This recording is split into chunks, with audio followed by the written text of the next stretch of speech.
দলের রাশ মমতা ব্যানার্জি নিজের হাতে নিলে দলীয় কর্মীদের ক্ষোভ বিক্ষোভ নিজের কানে শোনার ও প্রতিকার করার জন্য মানসিকভাবে প্রস্তুত থাকলে সাথে আছি, নইলে নেই।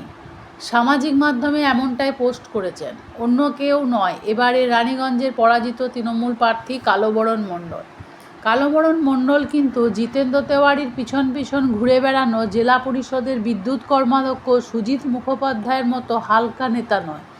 কালবরণ মণ্ডল দুর্গাপুর মহকুমার অন্ডাল ব্লকের দাপুটে ব্লক সভাপতি, এবারে রানীগঞ্জের পরাজিত প্রার্থী এবং প্রাক্তন মন্ত্রী মলয় ঘটক অনুগামী। সামাজিক মাধ্যমে কালবরণ মণ্ডলের এই পোস্ট, যার সত্যতা যাচাই করা হয়নি প্রতিবেদকের পক্ষ থেকে।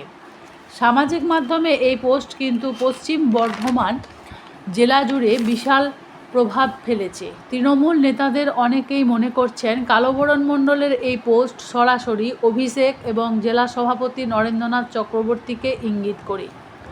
তৃণমূলের অন্দরে জোর চর্চা চলছে, অভিষেকের ইচ্ছায় নরেন্দ্রনাথ চক্রবর্তী ক্ষমতায় রয়েছেন। কয়েকদিন ধরেই দেখা যাচ্ছে তৃণমূল জেলা সভাপতির ঘনিষ্ঠ নেতারা কিন্তু নরেন্দ্রনাথের সঙ্গ ছেড়ে নরেন্দ্রনাথকে হারের জন্য কি কাঠগড়ায় তুলছেন। কালবরণ মণ্ডলের সাথে পঞ্চায়েত ভোটের পরেই জেলা পরিষদ সভাপতি ও সহসভাপতি পদ নিয়ে ব্যাপক মনোমালিন্য হয়। কালবরণ মণ্ডল কোনো পদ নেননি। কালবরণ মণ্ডলের সাথে তারপরে তৃণমূল জেলা সভাপতির আর সুসম্পর্ক হয়নি। দলের মধ্যেই তৃণমূল জেলা সভাপতিকে নিয়ে যে চরম ক্ষোভ জমা হয়েছিল তার বহিঃপ্রকাশ শুরু হয়েছে। কালবরণ মণ্ডলের সামাজিক মাধ্যমে পোস্ট প্রমাণ করছে দলের আদি কর্মীরা আর চাইছে না নরেন্দ্রনাথ জেলা সভাপতি থাকুন।